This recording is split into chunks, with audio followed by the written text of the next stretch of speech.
Hey guys, okay, here's our problem car for the day. It's 2012 Equinox that's got a 3-liter V6 in it. This thing was just here actually last week. We put a thermostat in it because the customer didn't have any heat, and he had a map sensor code that I diagnosed, and everything checked out okay, and I determined that the map sensor itself was bad. All my wiring was fine.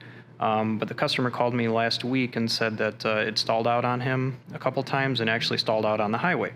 After I did the repair and I drove it, everything seemed okay. So he brought it back, and we're going to take a look at the check engine light and see what we have going on. It could be a bad part that I put in. That has happened before, but it also could be something else going on. So we'll start the car up, we'll take a look and see what we got and determine if we've got to replace the same part or if we've got something else.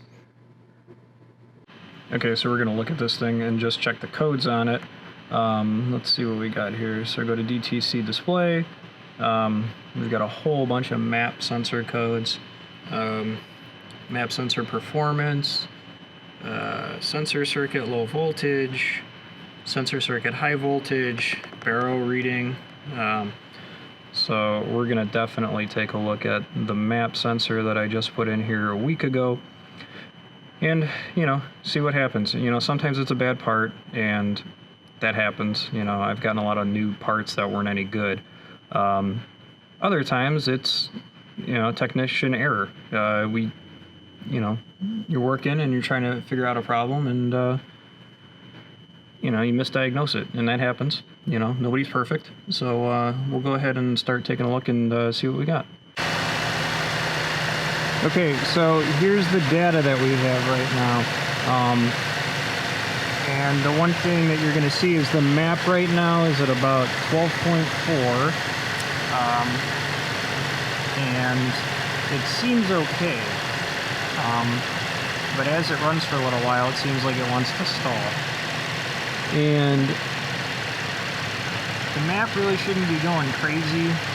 Usually right around like 11 inches of vacuum, somewhere around there in our area. Usually that's what we're seeing as like a normal.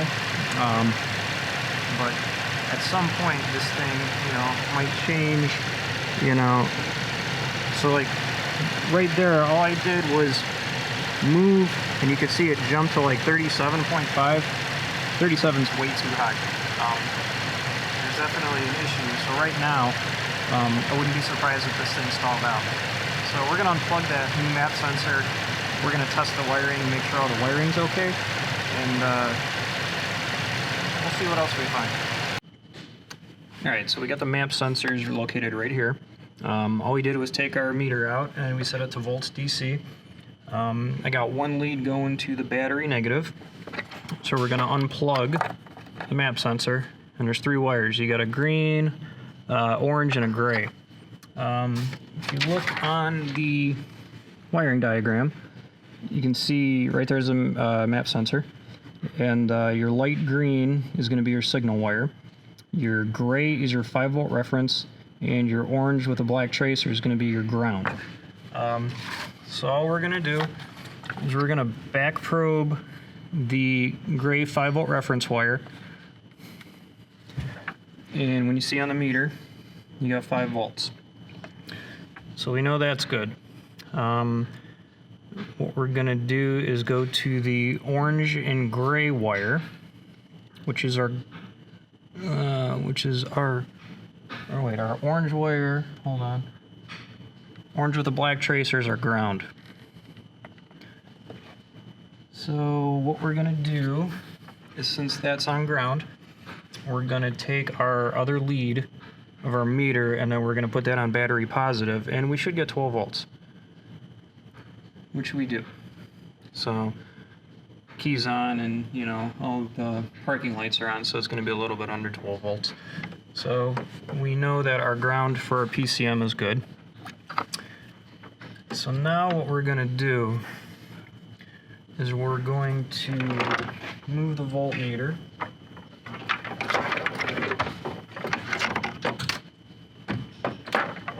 I'm going to take a test light and I'm going to put a test light on battery positive. I'm still going to use this one back probe lead, and that's going to go on the signal wire. And that way I got access to it a little bit, as long as I can touch it. So now if we look at our scan tool, here's our map sensor right there. I'm just going to apply voltage to it.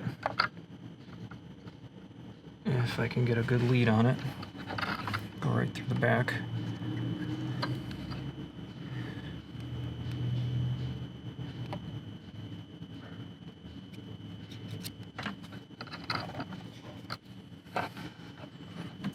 As long as it's making contact.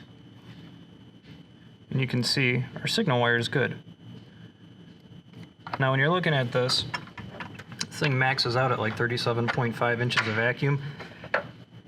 Your map inches of vacuum can't be higher than your atmospheric pressure.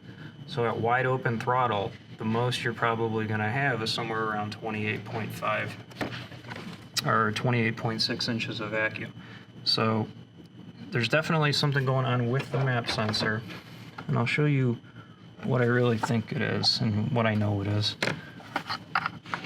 So when you plug this in, it's reading 0. But now if I push on the connector, we're reading 28.6. So we're matching our atmospheric pressure. If I pull out a little bit on it, you can see it changing. And that's the main problem. We've got a bad connector end. We got poor pin fitment. And it's something that I should have caught last time, but I didn't, because when I plugged it in and I drove it, everything was fine. It's real important sometimes that you got to make sure that you're actually wiggling wires and connector ends around, because I could have, caught this last time it was here. So it's actually getting too high, and then it's throwing codes and it's stalling out, because if it's getting a 0 reading, and fuel trims don't know what to do, because your fuel trims do look at things like map sensor, pressure, so that way it knows how to set the fuel trims accordingly. So I have a new connector end coming. There's nothing wrong with this map sensor. It is brand new. We just have a bad pigtail connector, so I'm gonna fix that. I'm gonna put a new one on, and we'll retest everything after that. Okay, we got the pigtail wired up now, and everything went fine on that. We started it up, and everything seems okay. So if you look here, our map sensor reading is showing 14.4, which is okay. That's good at idle. So if I go ahead and give it a wiggle, and I shake it, it's not changing anymore, so that's a good sign. Same thing, if you look on the scanner, we didn't get any crazy movement on the map sensor itself. So that's a good fix. We got it all taken care of now. We're gonna go ahead and drive it, and then we're gonna give it back to the customer, because I'm 100% sure that that took care of it. So thanks for watching. Don't forget to like, subscribe, and we'll see you next time. Thanks.